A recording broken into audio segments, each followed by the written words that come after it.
here's your wrestling news for October 15th, 2021. And your headlines for today include: Bray Wyatt was being difficult in final run with WWE. Real reason he was released.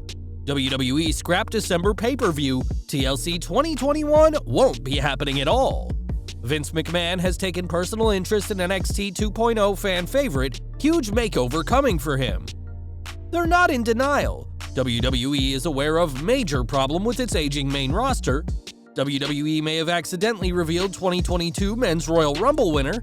GCW launches new promotion that'll operate off the West Coast.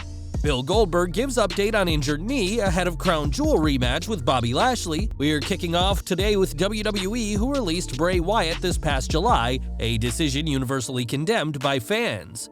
Wyatt hadn't been seen since the post-WrestleMania Raw 24 hours after his loss to Randy Orton, and he hasn't appeared or wrestled elsewhere since. Although WWE's recent mass releases have been explained as due to budget cuts as orchestrated by company president Nick Khan, that wasn't the case with Wyatt, according to Andrew Zarian. On his podcast, Zarian didn't disclose his source, but said his information came from one of his most trusted people in the industry. He added, "Bray was being difficult, and I'm gonna fill in a lot. I'm not even gonna quote, because I have the quote, but I don't want to quote it. He was a little difficult, he had some performance issues in the ring, and he had some weight issues.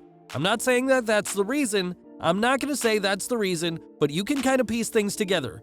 There is no one reason, by the way. Let me just put it out there. Financial, yes, there was a financial issue. There were plenty of other scenarios here. I don't think he was happy."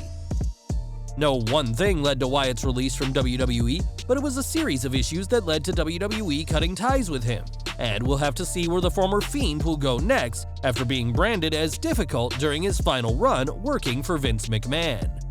Bray hasn't worked for any other company since his departure from WWE, as if he's subject to the standard 90-day non-compete clause, he can't work anywhere other than WWE until October 29th. The two most likely destinations for the former Fiend is Impact Wrestling and AEW, though it's been reported that AEW haven't made any moves to sign the former Universal Champion. This week, Tony Khan noted that he's not even spoken to Wyatt about joining his roster, but that doesn't mean that they'll never sit down to hash out a deal. Speaking to the New York Post, Khan said that he's very much interested in speaking to Wyatt because he's a great person. Khan's wording in the interview was telling, as he said he'd like to speak because Wyatt's interesting, not because he's interested in signing him. Earlier this week, it was reported that Wyatt could be too expensive even for Tony Khan, especially after the hiring of high-priced names like CM Punk and Bryan Danielson. Ultimately, Wyatt can't work anywhere else until after October 29th, and time will tell which promotion the massively popular ex-superstar eventually signs with.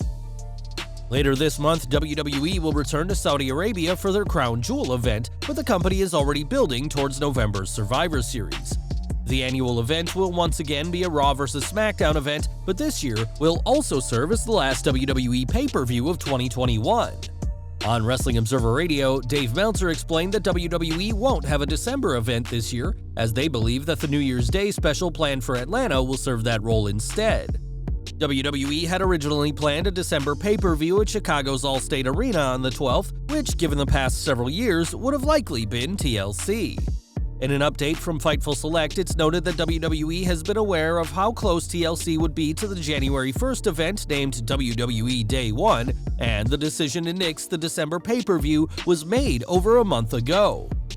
Now that December 12th TLC has become a December 17th edition of SmackDown, and though it could still see title changes and stipulation matches, WWE are taking December off from its usual pay-per-view schedule. After the New Year's Day event, WWE's next pay-per-view will be the 2022 Royal Rumble, which will be headlined by the two titular matches. No participants have been announced for either the men's or women's Rumble matches, but one huge name may have already been revealed. In a tweet from St. Louis's America Center, who will host the Rumble, Brock Lesnar is prominently featured, revealing that he'll be at next January's pay-per-view. It's impossible to say what Lesnar will do at the show, but with rumors that he'll be facing Universal Champion Roman Reigns at WrestleMania 38, it's entirely possible that the Beast Incarnate could be months away from his second Royal Rumble match victory. There's also the chance that Lesnar vs. Reigns could happen at the Royal Rumble, and whatever WWE have planned, fans can expect the Beast Incarnate next January. NXT 2.0 news now, as the colorful brand lost a lot of names in the recent draft, including Hit Row, Mia Yim, Austin Theory, and Ridge Holland. But one name who wasn't called up was Cameron Grimes. A fan favorite of NXT 2.0, many were surprised that Grimes hasn't been called up yet. But there's a reason for this, from the most important man in the entire WWE. Sources indicate that Grimes is still in NXT because Vince McMahon has taken a great interest in him and wants to change up the presentation of his characters.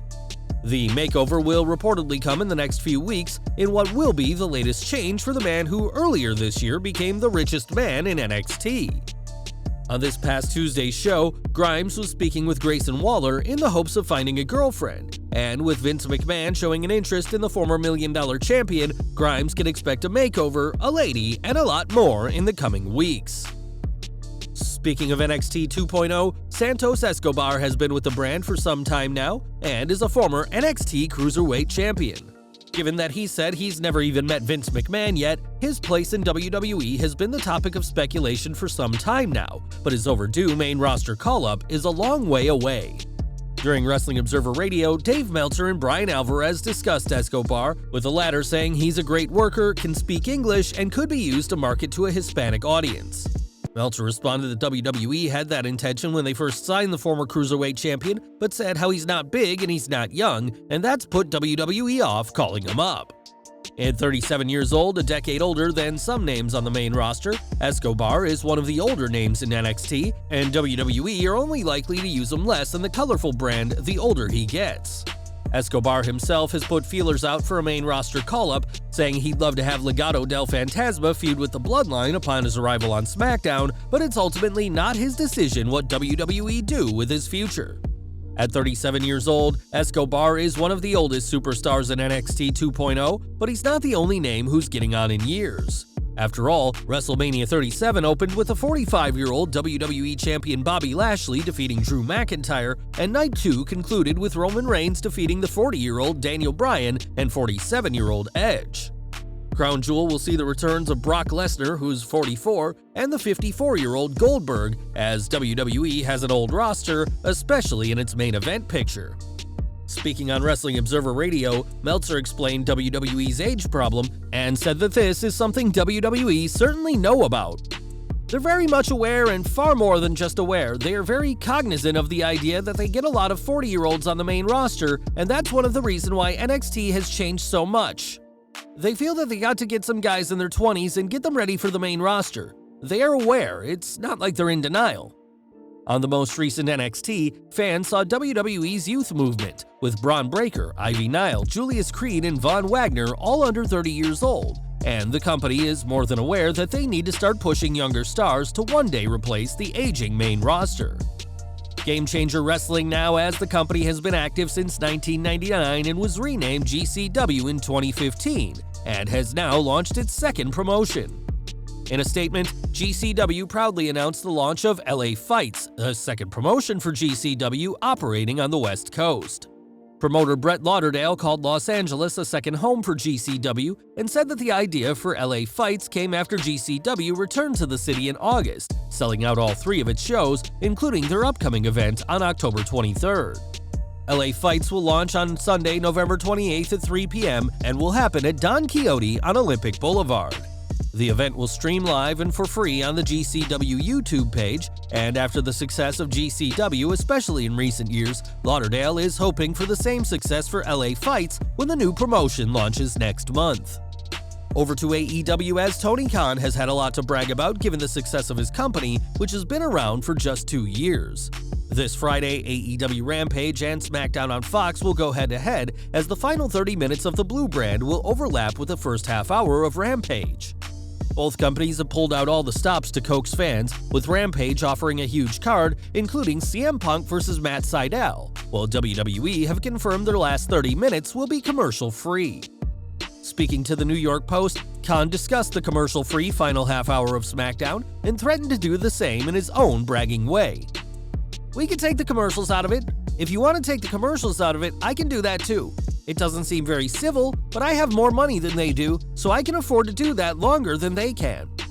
Khan has said that AEW isn't interested in what WWE does, but that isn't true. Nor is WWE's claim that they're not bothered about AEW, and this could make for some fascinating booking decisions in the ongoing fight for viewers. Next week, Bill Goldberg will return to Saudi Arabia to face Bobby Lashley in his first match since losing to the Almighty at SummerSlam. That match ended when it was deemed that Goldberg could no longer compete as his knee gave out on him, but that shouldn't be a factor at Crown Jewel. On the CarCast podcast, Goldberg said that his knee is better, but won't be completely healed for the Saudi event, but will be in good enough shape to beat the former WWE champion.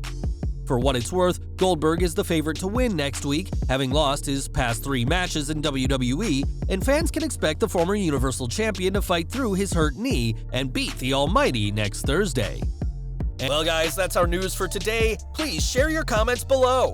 Also hit the like button, subscribe to our channel, and hit the bell icon to receive all notifications. And as always, thanks for watching.